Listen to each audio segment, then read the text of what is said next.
Well, good morning or good afternoon, depending on where you are in the country. This is Larry Johnson, and this is the webinar It's Not My Job and Other Lame Excuses, How to Cultivate Employee Accountability. And we're going to be covering a bunch of stuff here in the next hour, so let me just jump right into it by telling you a little story. When a few years ago I was asked by Disneyland, uh, actually the Disneyland Hotel, to come in and do a seminar for them on customer service. And while I was doing it, I was told about a guy who named Eric, who was a maintenance man there at the hotel, who had gone out of his way to help a customer. He was working in some kind of a hole in the front of the hotel, fixing pipes or something underground, and some people came up to him and asked him for directions to the tram that would take him over to the park. And he started to explain how to get there, and it dawned on him that he wasn't getting through because they didn't speak very good English. They were from Germany. And so he said, well, I'll just show you. So he climbed out of the hole and he walked him the 200 yards or so to where the tram pickup was, and put him on the tram. And he also found out on the way that they were there on a vacation and were celebrating their 7-year-old daughter's birthday.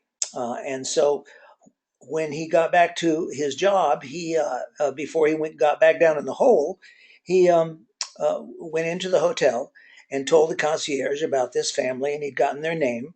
And so that when the family returned at the end of the day to their room, there was a big Mickey Mouse, stuffed Mickey Mouse, with a birthday card for the little girl and a birthday cake.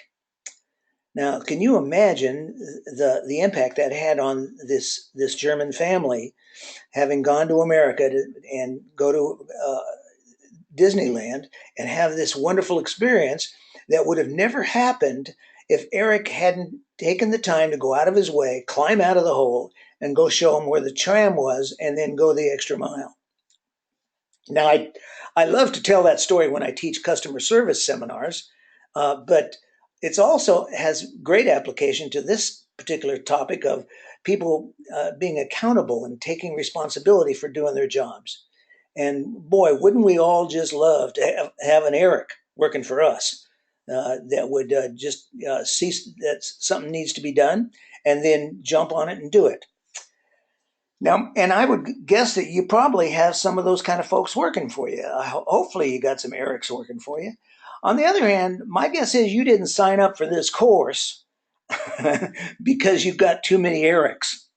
My guess is you got somebody who's not taking responsibility, or doesn't stand accountable for what they do, or doesn't take take the blame and tries to point fingers and blame others when things don't go their way or they mess up.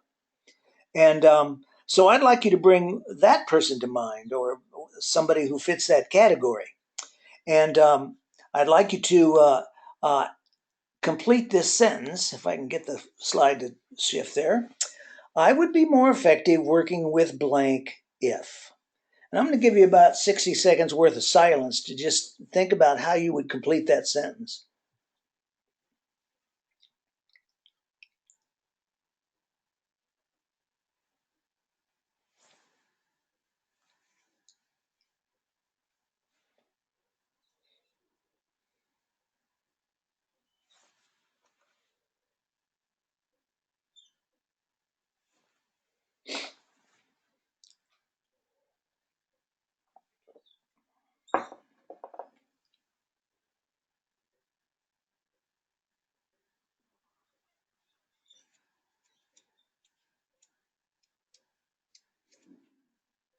Okay, I don't know if that was 60 seconds or not, but um, let's jump back right into it and think about how you might have completed this sentence.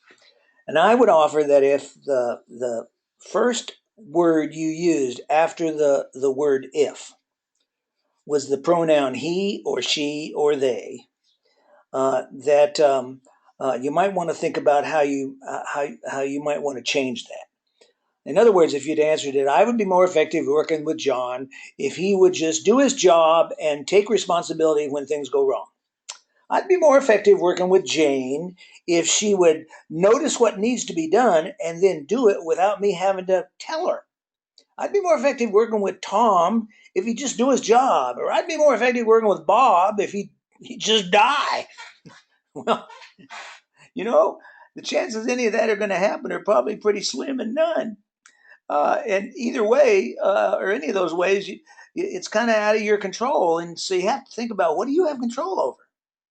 And so you might want to change that pronoun after the word if from he or she or they to I. I mean, what are you going to do about it? Because really, that's the person that has to take the responsibility to make a change. Because otherwise, things will probably continue as they have gone on up to now. So that's the first implication of this whole session today, is that it's up to you to take some kind of action. And I'd like to offer you some thoughts on what actions you could take. There's lots of things you could do to create a culture of accountability where people are more likely to step up to the fore. And I think it starts with making sure that you're clear about what you expect. Now, when I talk about expectations, I put this in a pretty high category in terms of managing people anyway. And that comes from a study that was done by Kaufman and Buckingham at the Gallup organization, where they looked at what are the questions on employee surveys that most likely, when answered agree or strongly agree, correlate to actual changes in productivity, profitability, customer satisfaction, and employee turnover. And you got to admit, those four things, productivity, profitability, customer satisfaction, and employee turnover, are pretty darn important. And so those are kind of the measures that most of us operate by in any kind of an organization, whether you're government or the private sector. And they came up with they looked at thousands and thousands and thousands of surveys and correlated them to actual changes in performance. And they found that there were kind of the top 12. And I'm not going to go into all 12. That's worthy. You might want to pick up their book. It's called First Break All the Rules. And it's by Kaufman and Buckingham if you want to read about them. But the number one question that had the biggest impact on those four factors I just mentioned was, I know what is expected of me when I come to work. And the more people answered strongly agree or agree, the higher profitability, the higher productivity, the higher customer satisfaction, and the lower employee turnover. So from a research point of view, expectations are critical. Just in general, then, if people don't know what to expect, then and you haven't been clear about what you expect, you're very likely to get something else. So I really encourage you to clarify expectations. Now, I put expectations into three categories: duties, goals, and professional practices. Duties are those things that people are expected to do at work, and they're usually listed in the job description. Or sometimes they're unmentioned in the job description, except for a line that says other duties as requested or required. But one way or another, it's the things that people do. If you work behind a counter, it's that you set up the counter. You're there to wait on customers. You cash out the cash register. There's a list of things you do, and so I think it's real important that you be clear with people about those duties, so there's no misunderstanding. Also, any goals that you have for them, like moving ahead in their education or learning new skills or achieving some sort of outcome that you would like to have them achieve. That's goals. So you have to ask yourself, have I been clear about what I expect in terms of what I expect my employees to achieve? And then finally, and I think most importantly, are the professional practices, because this is where we get into the biggest trouble. And we start thinking of our employees as not taking responsibility, not being very accountable. And it usually has to do with how they do their job as much as what they do in their job. So let's take a look at some typical professional practices. One that comes to mind for me are work habits. Have you been clear with your employees about what you expect from them in terms of work habits? What, that you expect them to come to work at a certain time and go home at a certain time, and that you expect them to stay late if there's a job that needs to be done, or you expect them to, if they're dealing with a customer, to reach out to that customer and with a smile and a welcoming attitude, and just whatever it is you expect in terms of general work habits. Have you been clear? Interpersonal effectiveness. Now, this is one that gets in a lot of folks in trouble because they may do their job very well, but they aren't very easy to get along with. And I don't mean to cast or make generalizations or stereotypes too much, anyway. But I work with a lot of high tech firms, and I know I'll have people say to me that they have some brilliant engineer or scientist who's just as brilliant as can be, and really produces a lot for the organization, and has 3 patents to her name, and is up for a Nobel Prize or whatever. So they certainly are valuable that way. But this person has the personality of a Gila monster, and everybody hates him and can't stand to be around her. So that's a problem. And so you have to ask yourself, can I put this person, lock them in a room and fan them and feed them and keep them away from coworkers and customers and let them produce? And if you can, fine, you've solved the problem. But that's usually not the case in most organizations, that along with all this brilliance that you have as an employee, you also have to get along with your team and work with people and that sort of thing. And so I think it's important to be clear with everybody that you all expect what your expectations are of how you expect people to interact and work with others. Another one that comes to mind is ethical behavior. And you say, well, that's pretty clear. We're all raised to be ethical, right? We wouldn't hire people if they weren't ethical. Well, I don't know. We've learned, unfortunately, that there's lots of crooks out there, and like Bernie Madoff and people like that take advantage of everybody. But on a smaller scale, when I say ethical behavior, that can sometimes not be as clear as you think it might be. For example, let's say you're in a retail operation. Is it okay to lie to a customer? To tell them that something's on back order when it's not. Now that may be okay in your organization. It may not be okay in your organization.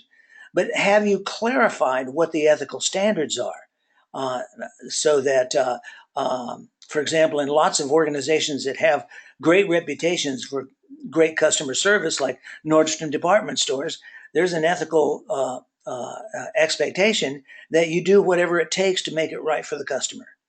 And that's just the way they operate, and they're very clear about it. When you go through a new employee orientation, and on a regular basis, they remind their employees, if there's a problem, make it right for the customer.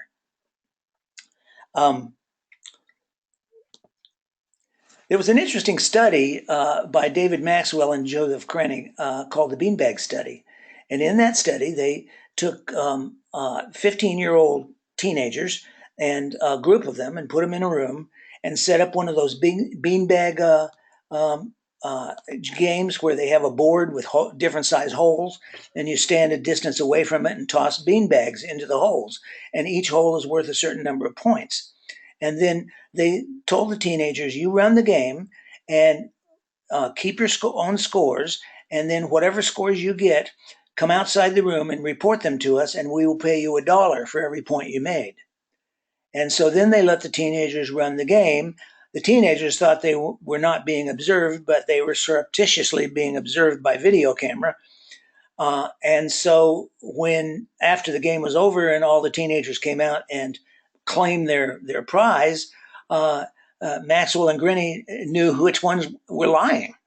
And unfortunately, this is sort of depressing, but they found that in the first game that they played, 80% of the subjects lied about their scores to get more money, and only 20% were honest about them.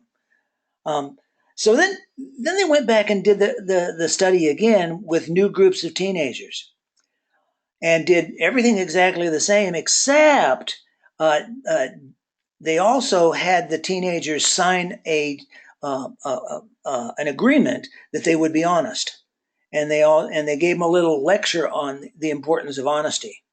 And then they went ahead and did the game the same way, with it being videotaped, and the results came out a little different. In game two,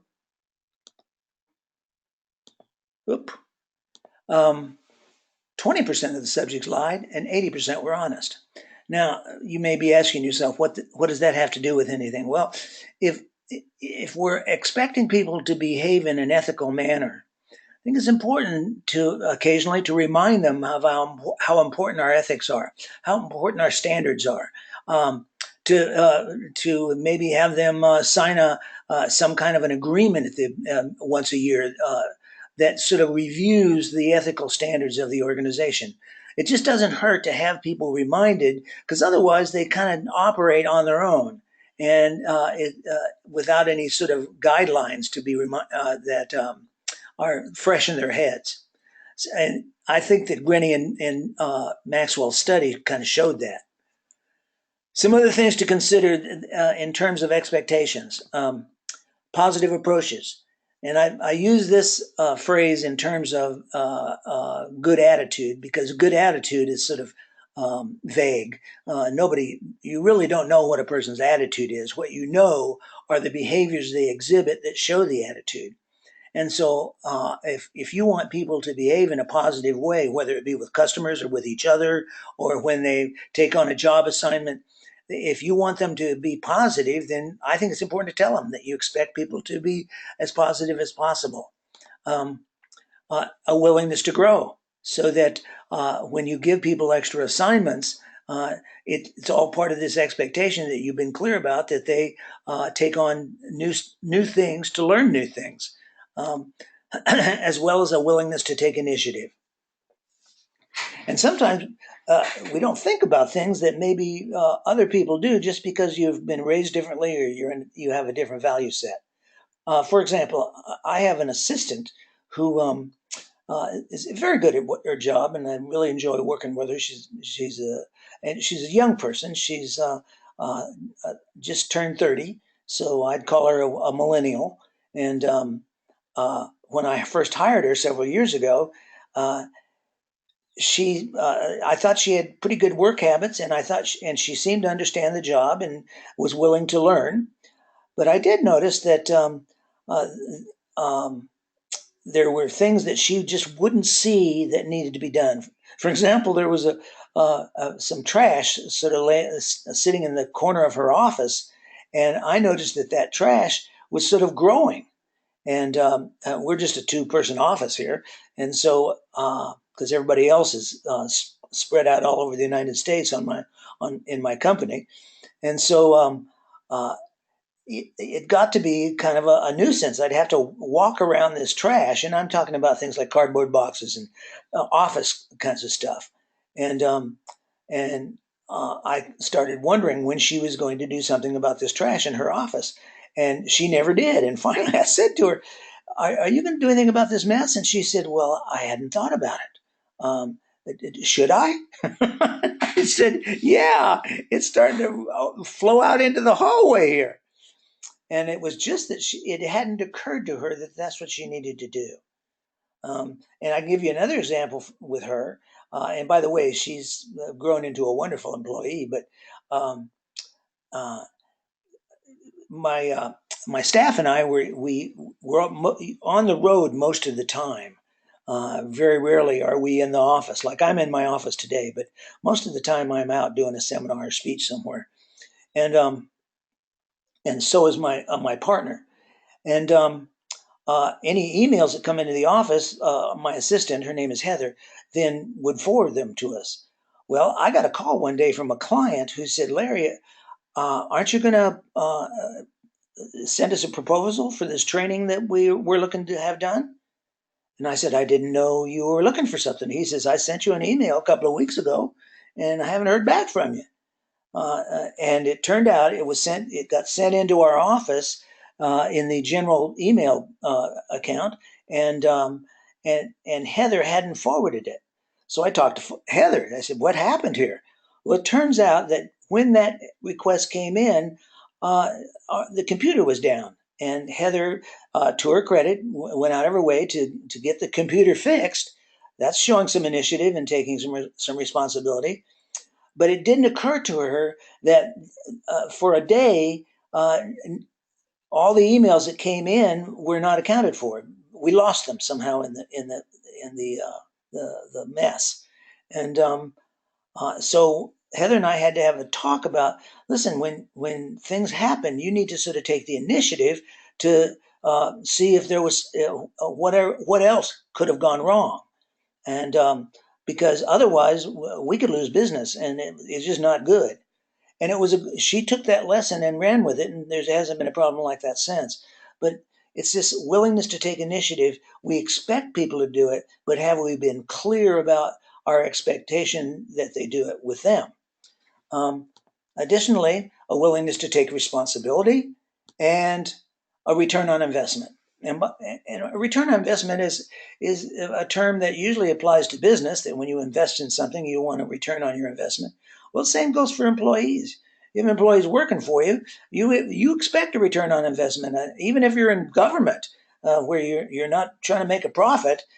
Hey, you're spending money on this person, you're investing your time, you're investing your team's time, and you have an expectation of performance and cooperation and maybe some initiative and some creativity on the job and all kinds of things that you want as a return on your investment. I think it's real important to be clear about what you expect on that return, um, and ask your employee what it is they expect from you. In fact, I would suggest you might want to try doing this exercise. In fact, I'm going to give you about a minute and a half to do it. Let's do the first and second steps here. I want you to think of an employee who's working for you and list 3 expectations you have of this employee. And then second, list 3 expectations you think this employee has of you. And I'll give you about a minute to either think about those or write them down.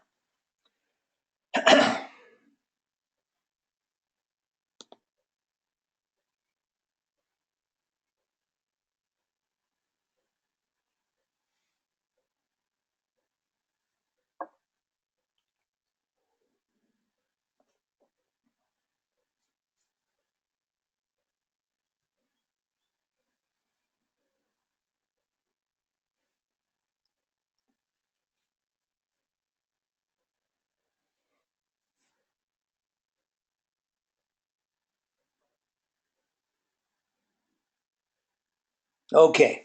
Now, if this were a live seminar where we're in the room together, I'd ask one of you to read off your expectations that you have of this person and the expectations you think this person has of you.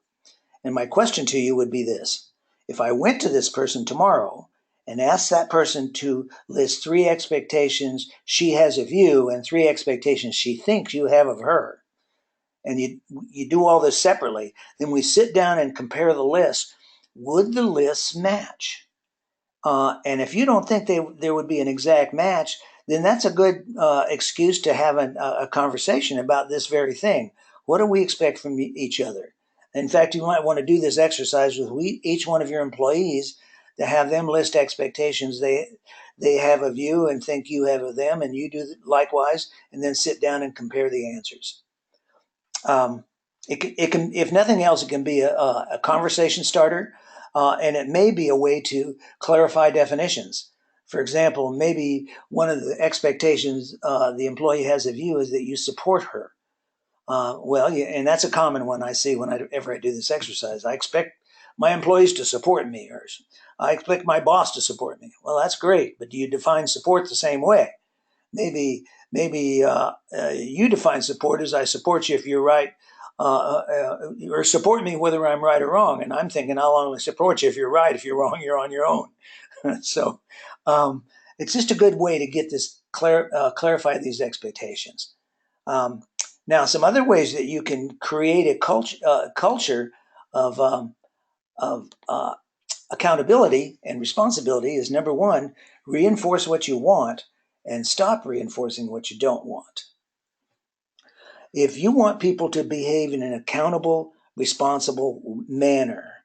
Um, First of all, be clear about what that is. That's why you talk about expectations. But then when you see it, reinforce it. Reinforce it so that other people know what you're reinforcing.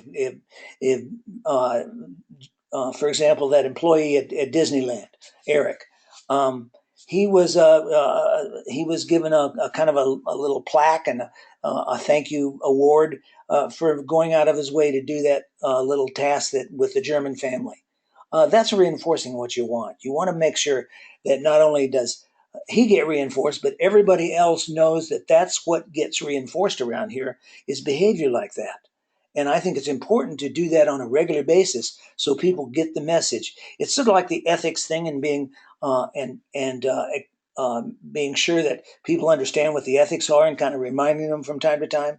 By reinforcing what you want on a regular basis and doing it publicly, you're sending a message to everybody. This is what is expected. And stop reinforcing what you don't want.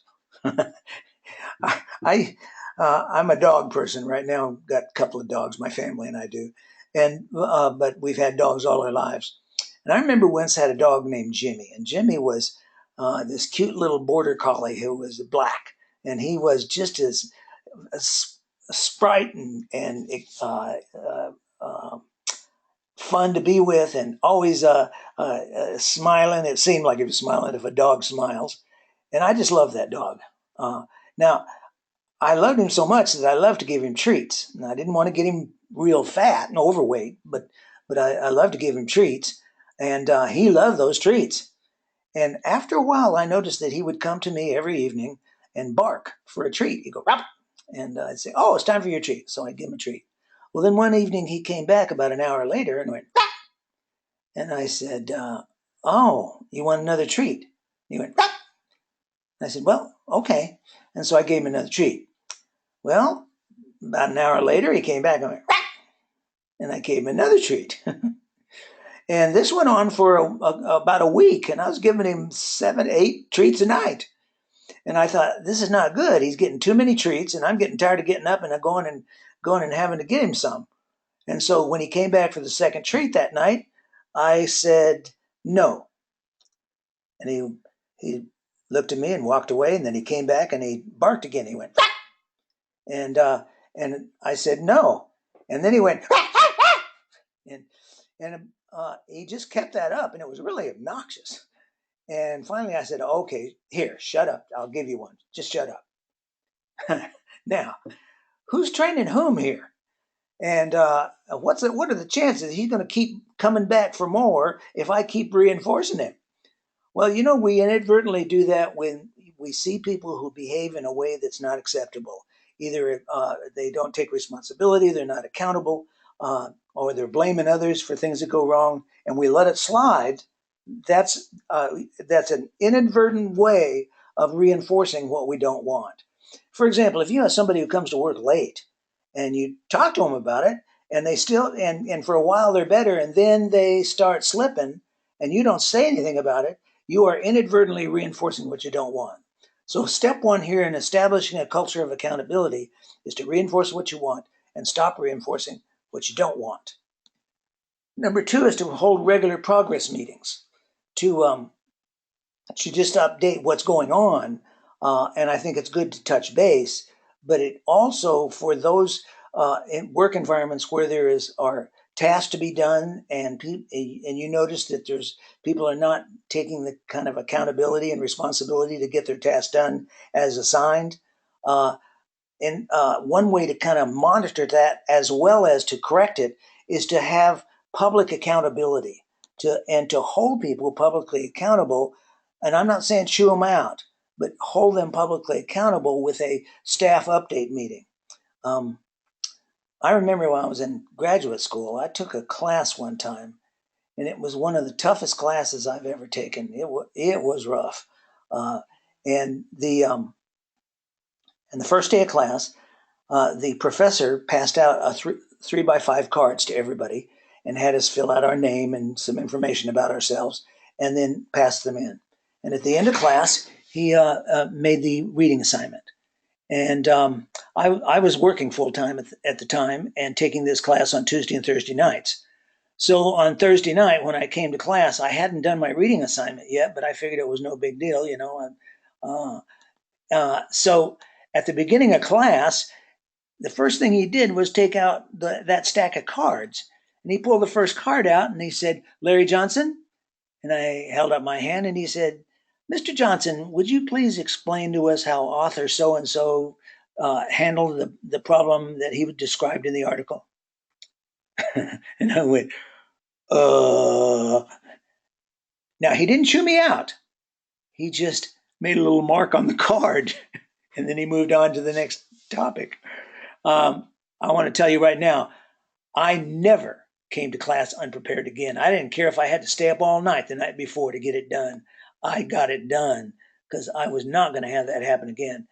Um, so all I'm saying is that when there's public accountability, it could be a scoreboard for a lot of people, you know, where you've got the tasks assigned and the tasks completed listed on the scoreboard so that everybody can see what the progress is on each of your projects. Is a way that people can kind of personally monitor and be accountable because they're being accountable to everybody. Just raises the odds that they're going to perform. Um, Number 4 is to hold people personally accountable. And by this, I mean, if somebody doesn't do what they promise they will do, or they don't complete a task, or they don't, or they screw up on a task, or they for whatever reason, uh, you're certainly going to talk to them about it because if you don't, you are inadvertently reinforcing what you don't want. But you also want to hold them accountable personally between you and this person because if you're their manager and you have asked them to do this, they've not only accepted the assignment, they've given you their personal promise that they'll do it. And this has to do with the relationship between you and the employee. Along with saying, "Hey, where was that report?" I also say, "You know, I'm really disappointed. I was expecting this report, and I'm going to have to go into my boss and tap dance here because I don't have the data I need to sound reasonable, and you really let me down." And I think it's okay to be that personal. I'm not saying call people names or get inappropriate here. But I think it's okay to hold people personally accountable. And one way to do that is when somebody promises you, especially if they've let you down, and they say, "I'll have that to you by next Monday," or I'll do better with customers," is to use this phrase: "Can I have your word on that? Do I have your word on that?" Just raises the odds they're going to perform.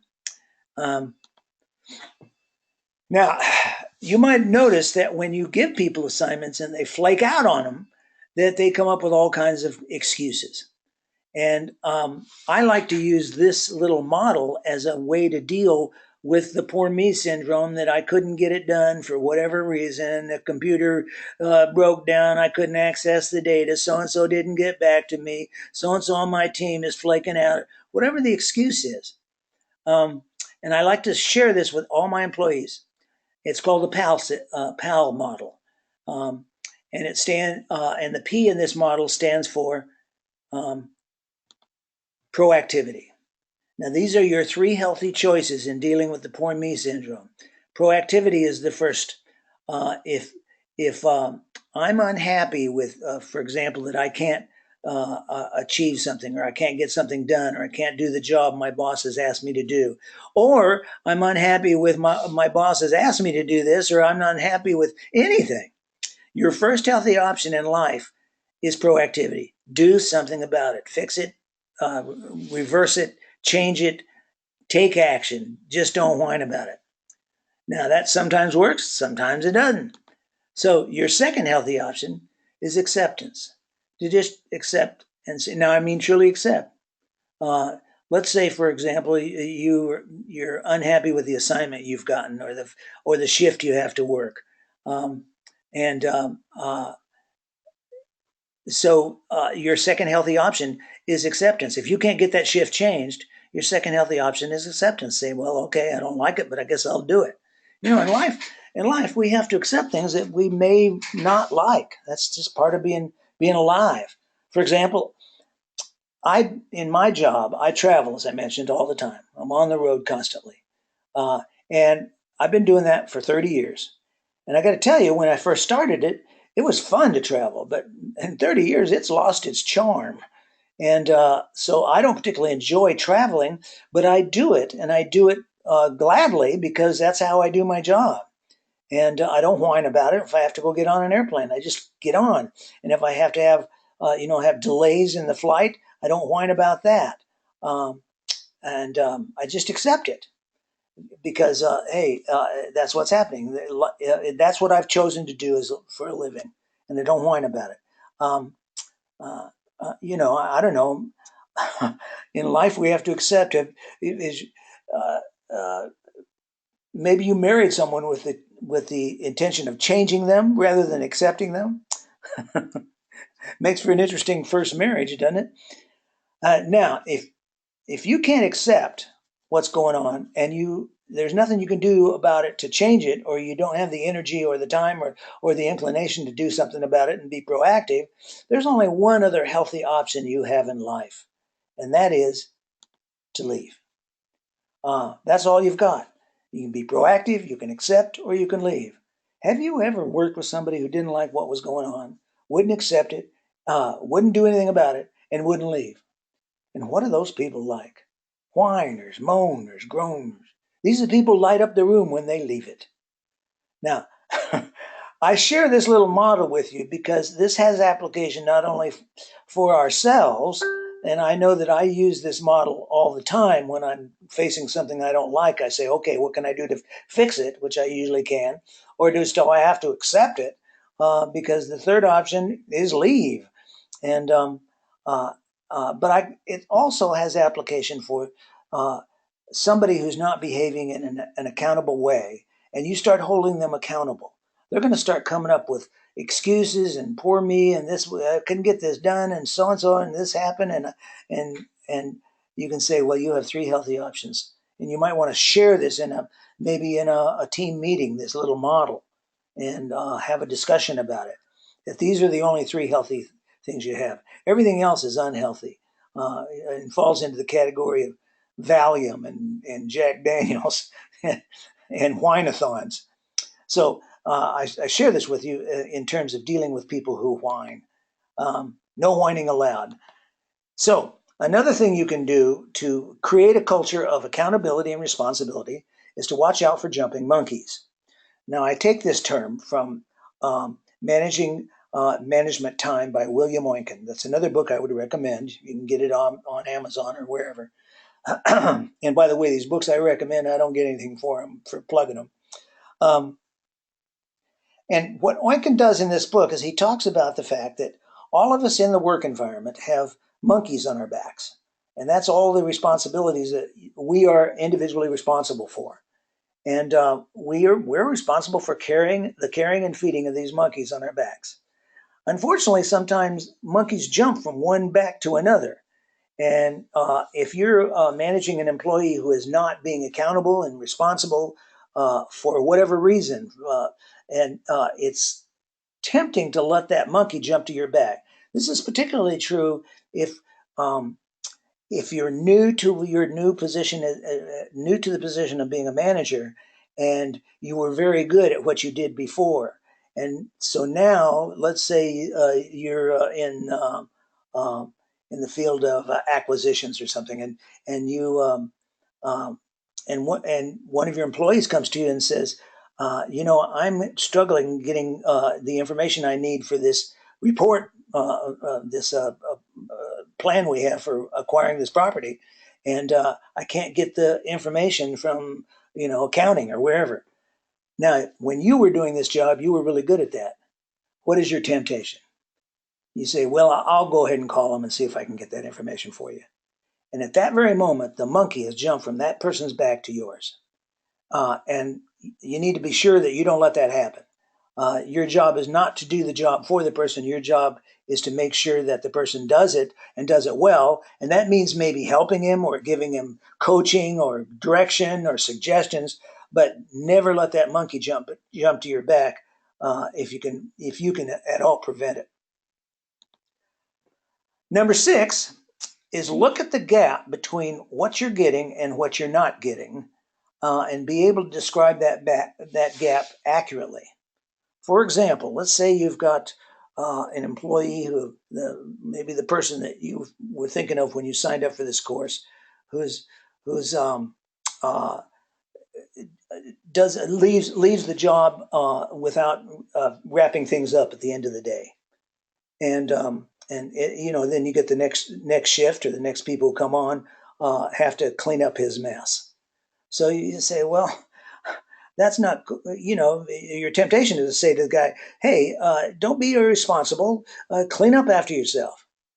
Well, I think you want to be a little clearer than that, so you don't get what you don't, so that you get what you want. So you need to describe it to yourself. Well, he leaves at 4 o'clock, and sometimes the books are not closed up. The cash registers are not cashed out. There's a mess in the kitchen. There's whatever has to be. There's a customer still out on the floor, and that leaves them hanging, and that and so that you can describe this problem to yourself clearly. Because if you can't describe it to yourself clearly, you're going to have a hard time describing it to him. Once you've described that gap, then you confront the non-performance. Now, this is not usually not everybody's favorite activity, to sit down and have this tough conversation, and that's why it's so important to be able to describe that gap, so you know what you're talking about when you ask the employee to come in and you talk about what the issue is or the problem. And before you have this conversation, you want to make sure you're clear in your own head as to whether it's a can't do or a won't do issue. Um, it may be that he can't do what you want him to do. It may be that, and he just didn't want to admit that he really didn't understand how to close out the books at the end of the day, or he didn't really understand how something needed to be done. In other words, at his present state right now, he can't do it. And maybe he's too embarrassed to admit it, or he didn't think it was all that important, but for some reason, he can't do it. So maybe he needs some training. Maybe he needs to, or maybe he doesn't have the intellectual capability to do it, and he needs to be put in another job or even let go. But is it a can't do for a problem? And that's versus a won't do problem, that he could do it if he had to, but for some reason he's not. And to determine whether it's a can't do or won't do problem, you can apply the do or die test, which basically says, let's say you want this person to take responsibility for following up with customers when a customer has a problem, to call that customer back. And you know he can do it. You've seen him do it before, but sometimes he just doesn't do it. So apply the do or die test in your own head and say, if his life depended on him doing this the way you want him to do it, could he do it? And if the answer is yes, then it's a won't do problem. And so at that point, now it's time for a pretty serious conversation. First of all, before you have this conversation, get management feedback or support. You don't want to go into a conversation like this without your boss being on your side, especially if you're going to offer some kind of consequences for any kind of non-correction of the problem. So you and your manager have to have some kind of a conversation here. Maybe your HR department as well. Depends on the seriousness and the size of the problem.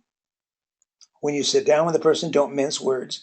And I know if you're hesitant to have these kind of tough conversations, it's easy to kind of beat around the bush and talk about the fact that Cleveland Indians won the World Series last night, or won game one of the World Series last night. Hey, how about them Indians?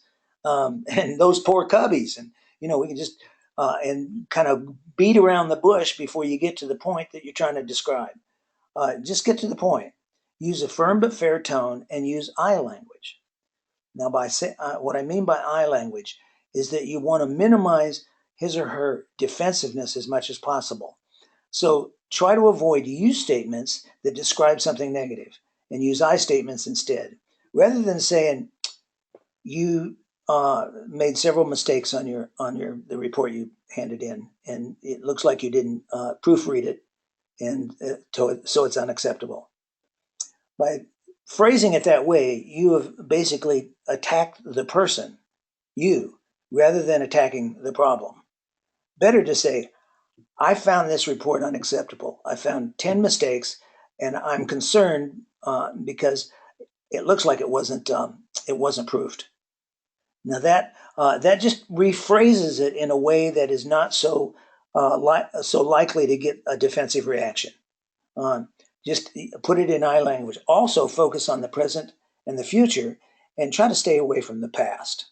Now you may say, well, Larry, if I've got somebody who's kind of not taking responsibility for doing their job, I've got to talk about what they did or didn't do yesterday when they didn't do it. And I agree, you have to. Just keep in mind that the past is the danger zone. When you talk about discuss something in the past, you're putting people in a box because they can't change the past. If I said to you, you made a mistake, am I in the present or the past? Well, just it's past tense. You made a mistake. That's in the past. Can you change the fact you made the mistake? No. So I got you in a box. Better to say, in the future, please make sure that there are no mistakes before you turn this in. Now, you can do something about that. You can't do anything about the past, but you can do something about the future. It's just a different mindset.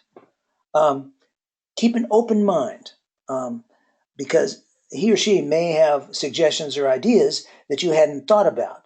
Maybe his excuse for not doing the job you ask him to do is a real excuse. It's a valid excuse. So you want to keep an open mind so you hear what they have to say. And also remember Pygmalion. Now, Pygmalion was is a character from Greek mythology, a king who also liked to sculpt, and he sculpted a statue of a beautiful woman. And and remember, this is mythology, and so he fell in love with his own statue, and his love was so intense and so pure that Aphrodite, the goddess of love, brought the statue to life. This is this is sort of like Pinocchio with erotic overtones. Anyway, now it turns out to be a tragedy because Pygmalion is at first real happy to have a real woman instead of a statue, but after a while he wants his statue back. I don't know. Go figure. Um, but it was also the name of a title of a play by George Bernard Shaw called Pygmalion, which later became a musical by called My Fair Lady, where if you saw the movie or the play, a professor in 18th century England or 19th century England picks a flower girl from the streets of London and on a bet with a colleague, kind of transforms her from a uneducated flower girl into a princess who speaks the Queen's English. And it turns out to be a love story as well. If you've never seen it or too young to see it, it's a beautiful musical if you like musicals. Anyway, it was also the title of a series of studies at Columbia University by a guy named Rosenthal, where they took fifth and sixth graders from the classrooms of the schools they were working in and gave them a test at the beginning of the year that was to predict which kids would intellectually blossom during the year and have significant grade improvements. And at the end of the year, they'd come back and retest them and look at their grades. Now, during the year, or at the beginning, after they gave the test, they took the kids that had that significant intellectual blossom tendency or score and gave those names to the teachers. And then they came back during the year and watched the teachers interact with the kids. And guess which kids they interacted with more? That's right, those kids that were their intellectual bloomers. And at the end of the year, indeed, those kids blossomed. The kicker was that the test was a fake, and after they gave the test, they just threw the results away, put all the kids' names in a hat, drew out a few kids' names, and gave those to the teachers, and told the teachers those were the ones that would really improve. And the only difference between all the other kids and those kids was in the teachers' minds. And so this, I think, has great application when we were managing people and we want them to behave in an accountable way, to remember this Pygmalion effect, that you get what you expect. And so when you have this conversation, it's important to not let yourself slip into this mindset that this person is a loser, he's a flake, he's lazy, or for whatever reason, because you may get what you expect. For example, let's say you have somebody who works on your team or works for you, or somebody you know who you consider to be a real turkey. That guy's a turkey. You know, once you've made that decision in your mind, every time you have a conversation with that guy, everything he says is going to sound like blah, blah, blah, blah, blah. He's gonna sound like a turkey in your head. So you have to be careful to kind of put a positive picture in your head of what you expect from this person. I almost said this turkey. Okay, now here's a conversational roadmap then for having this tough conversation. First of all, describe the problem specifically. And this is why I wanted you to be real clear about what the gap is.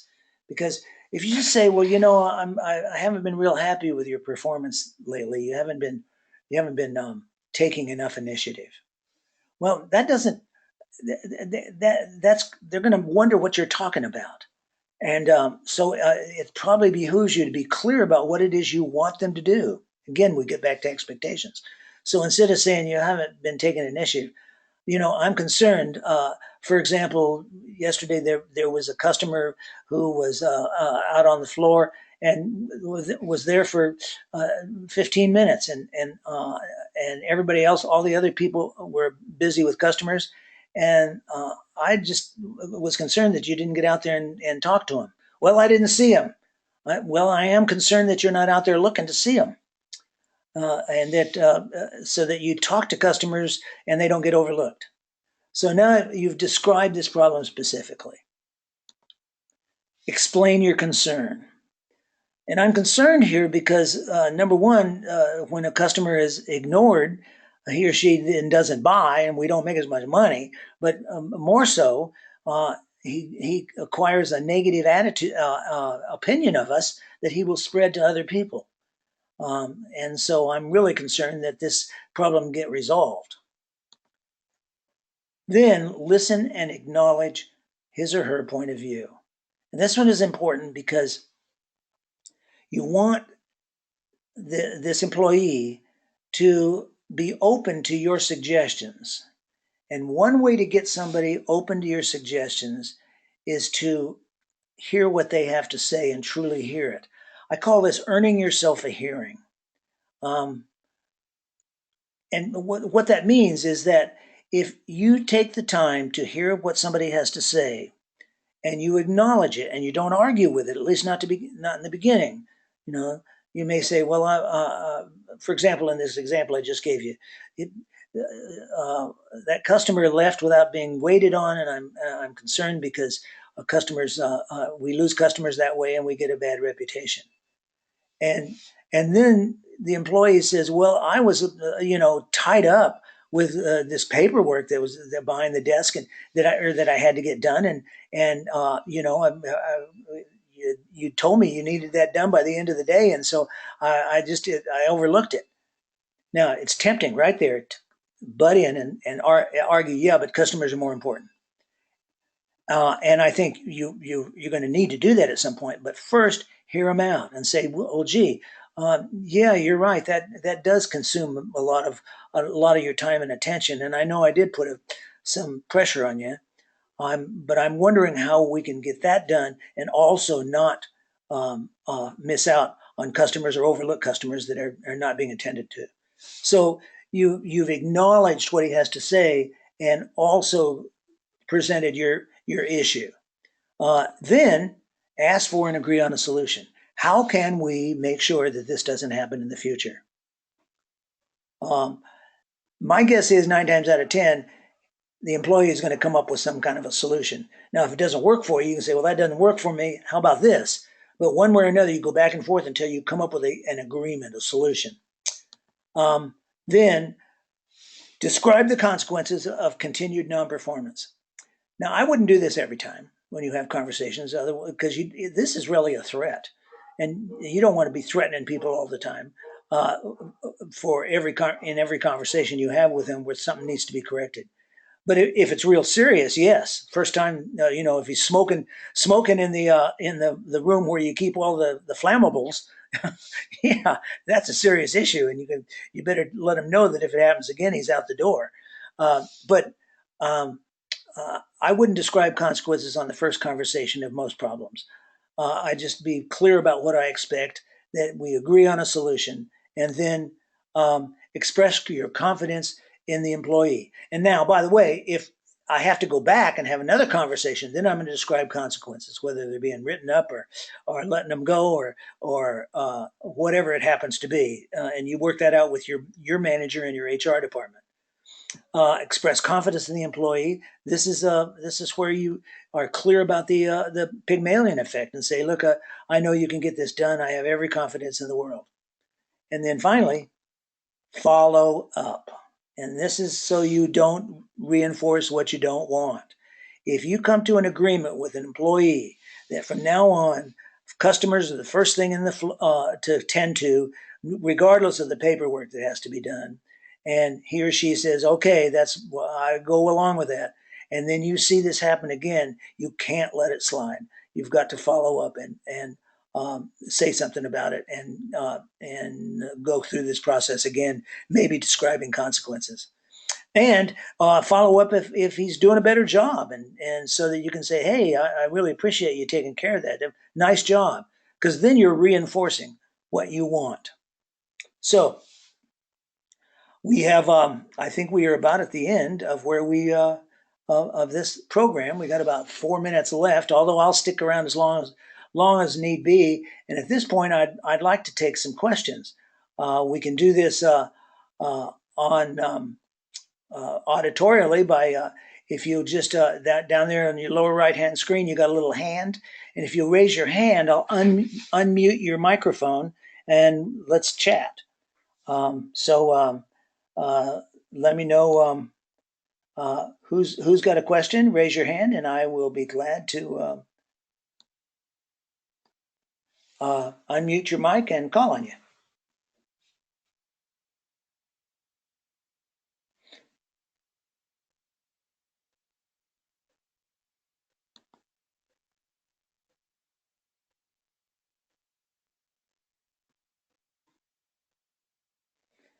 Dun dun dun dun dun dun dun dun dun dun dun dun dun dun dun dun.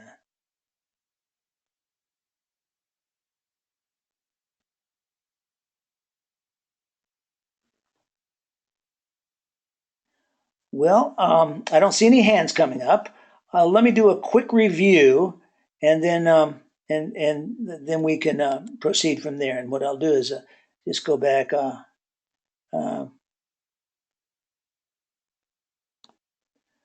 Let me go to just a minute.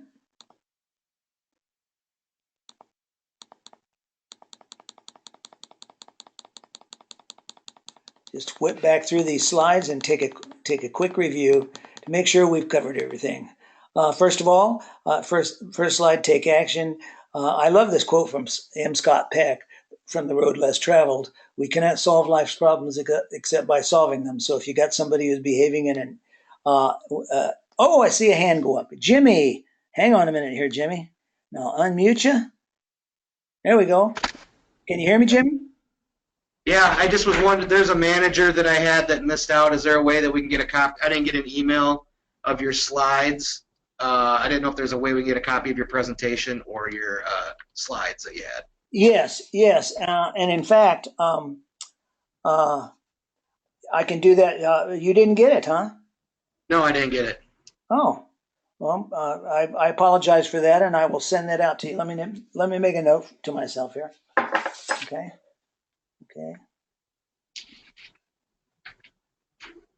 Anybody else have that problem? Okay, I'll shoot that out to you, Jimmy. Okay, thank you. So anybody else have a question? All right, then let me continue with the review just to make sure we covered it all. And then we talked about clarifying expectations around duties, goals, and professional practices. And we looked at the different professional practices, and we talked about that beanbag study by Joseph Grenny.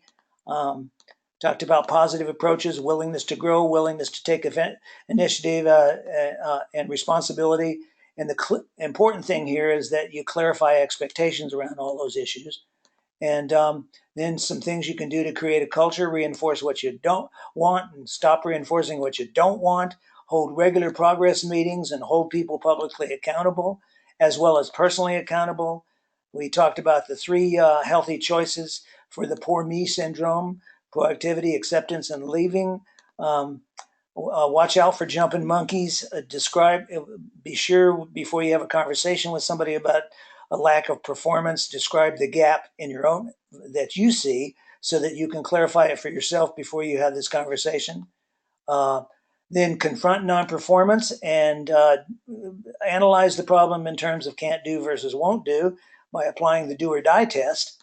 Um, then be sure before you have the conversation, you get management support. Don't mince words. Use firm and fair but tone. Use I language. Focus on the present and the future.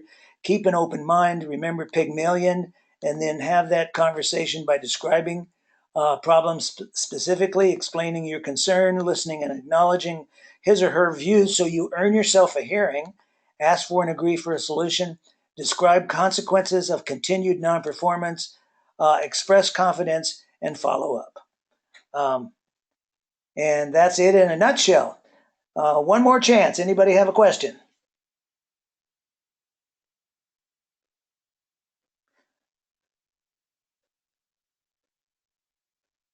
Jimmy, I see a question mark in the question mark. Did you get your question answered? I got That you. was the same question. Okay, good. All right. Okay, well, thank you. If a question does occur to you, please don't hesitate to call me or email me. There's all my contact information. Um, and I do these webinars. I've got one scheduled every month for the next 6 months on different topics, and it's listed in the e-zine that I send out that you're all on the list. And if you are looking to have some kind of on-site training for your staff, I do lots of management training and staff training. Please go to my website or call me or email me, and we can proceed from there. And thank you again for signing up, and look forward to you coming to another webinar. Have a good day. Bye-bye.